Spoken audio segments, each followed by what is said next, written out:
আপন, ভালো হইল আপন, ওরে কাছে রাখবেন। বাড়ি গেছে লোকটা, হুজুর কি করবো?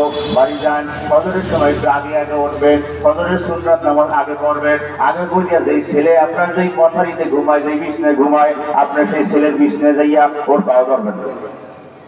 ও তো ঘুমাইনি অবস্থায় বাড়ি গেছে, ফজরের সময় আগে উঠছে, ওই নামাজ পড়িয়া সুন্নাত পড়িয়া ছেলের বিছনা যাইয়া ছেলের পাও ধরাই ধরছে। ছেলে তো একটু বড় সজাগ হইয়া গেছে, সজাগ হইয়া দেখে আপনার পাও ধরে বসে রয়েছে। কি যে আব্বা, আপনি আমার পাও ধরছেন কা?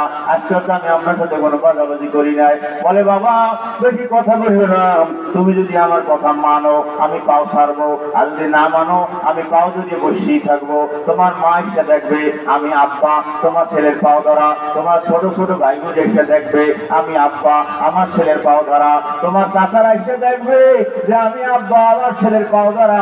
এই কথা বলতে বলতে ছেলের দিলটা নরম হয়ে গেছে, এখন